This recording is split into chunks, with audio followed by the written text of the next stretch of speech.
श्री स्वामी समर्थ. स्वागत आहे तुमचं माझ्या यूट्यूब चॅनलवरती. आजचा दिवस तुम्हाला खूप छान सुखाचा समाधानाचा जाऊ देत, हीच मी स्वामींच्या चरणी प्रार्थना करते आणि आजच्या व्हिडिओला सुरुवात करते.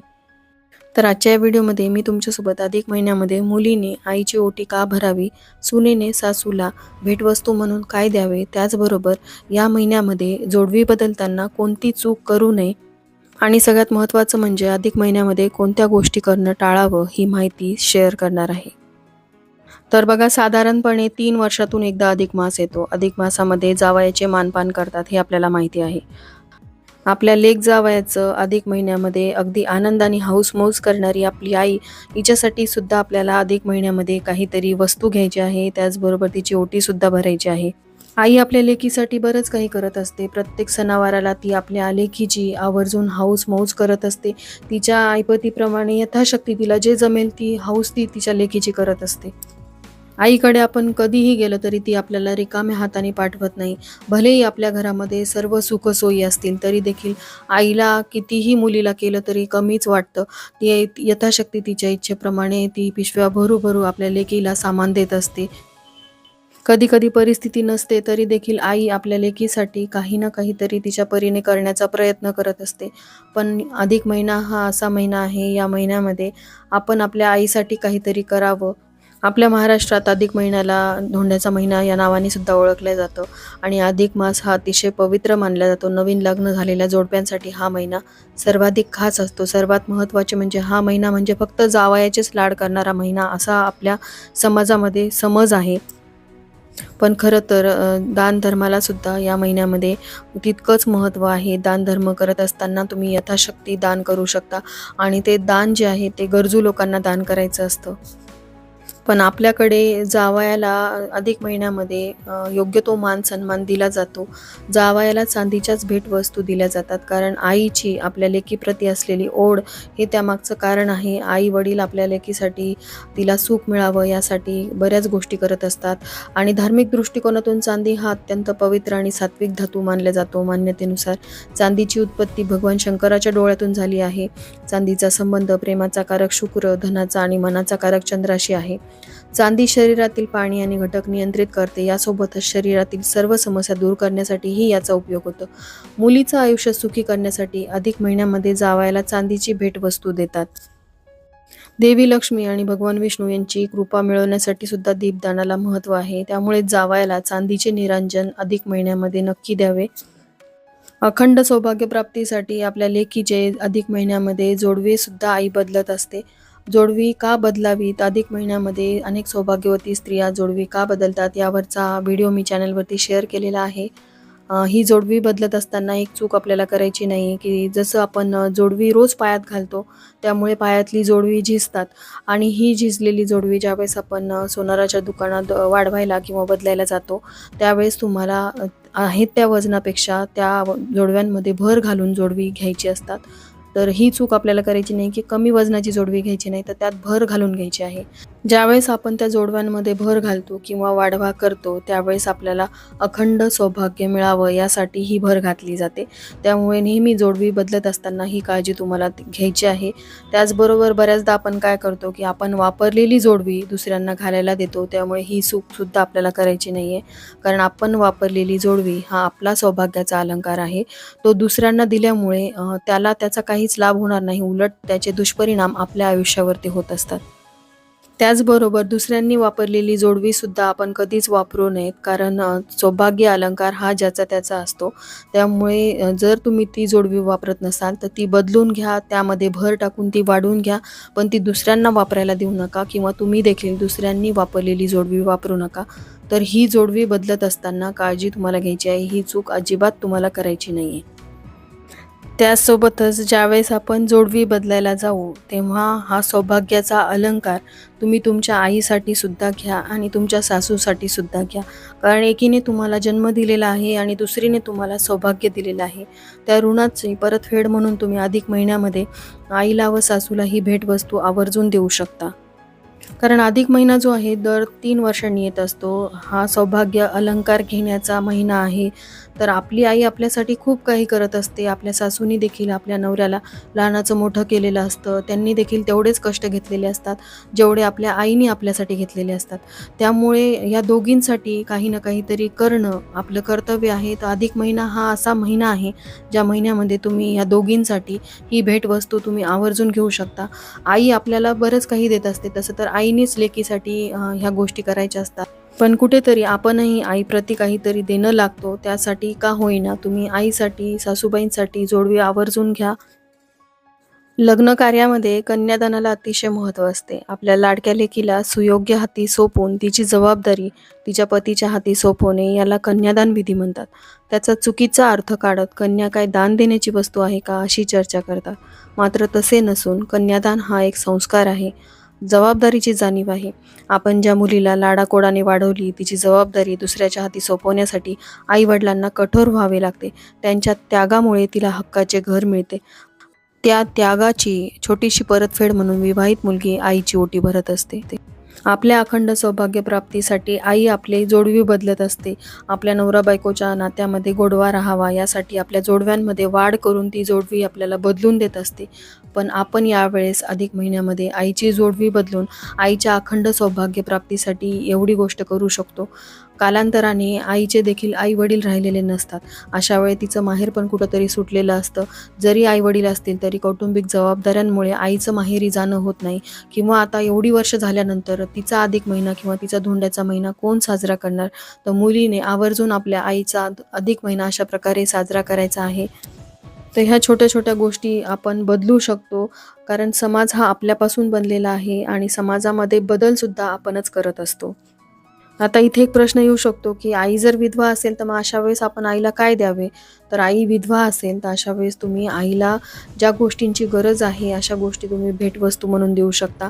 कारण तिचा जो एकमेव आधार असतो, ज्या सौभाग्याच्या प्रती ती जगत असते, तो एक आधार तिच्यापासून दुरावलेला असतो. अशा वेळेस तिला मानसिक आधार देणं आणि तिला लागणाऱ्या गोष्टींची काळजी घेणं हे एका लेकीचं सुद्धा तितकंच कर्तव्य आहे, जेवढं तिच्या मुलाचं किंवा लेकाचं कर्तव्य आहे.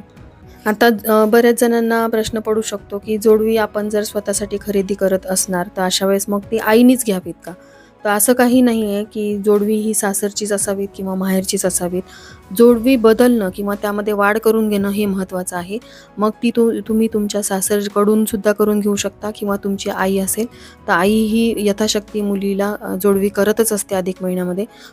पण आईची परिस्थिती नसेल तर अशा वेळेस मग तुम्ही जोडवी बदलायची नाहीत का? तर तसं नाही आहे. अधिक महिन्यामध्ये तुम्ही तुमच्या स्वतःच्या म्हणजेच पतीच्या पैशांनी किंवा तुम्ही कमवत असाल तर तुमच्या पैशांनी जोडव्यांमध्ये वाढ करून जोडवी बदलायची असतात.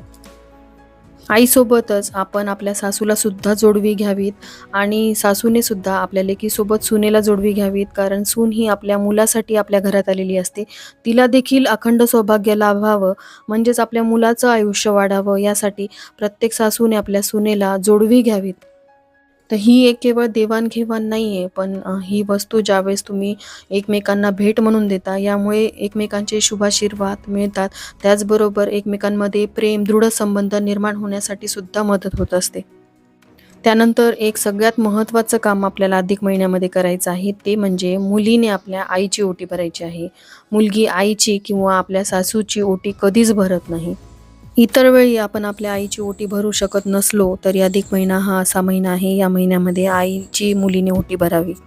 तर खरं तर ओटी का भरावी? ओटी म्हणजे नाभीखालचे पोट, म्हणजेच जिथे स्त्रियांचे गर्भाशय असते तो भाग, यालाच ओटीपोट असेही म्हणतात. ज्याप्रमाणे मातीमध्ये नवनिर्मितीचे सामर्थ्य असते, त्याचप्रमाणे स्त्रियांच्या ओटीमध्ये म्हणजेच तिच्या गर्भाशयामध्ये नवनिर्मितीचे, वंशवृद्धीचे सामर्थ्य असते. स्त्री जीवनातील हा महत्त्वाचा विशेष आहे. विवाहित स्त्रीची कूस उजावी, तिची ओटी भरावी, फुलावी, फळावी म्हणून ओटी भरून स्त्रीचे मातृत्व लाभण्यासाठी अभिष्ट चिंतन केले जाते. एका अर्थाने हा स्त्रीच्या मातृत्वाचा व तिच्या सर्जनशीलतेचा आपल्या संस्कृतीने केलेला गौरव असतो. ओटी भरण्याची पद्धत लग्न समारंभातील फलशोभनाच्या विधीतही होतो. ग्रामीण भागात यालाच फळ भरणे असेही म्हणतात. तसेच लग्नानंतर गर्भधान विधीही यातच ओटी भरली जाते. मातृत्व प्राप्तीसाठी आशीर्वाद हा प्रतिकात्मक अर्थ या पद्धतीमध्ये आहे. माहेरावरून सासरी जाणाऱ्या मुलीची ओटी भरली जाते.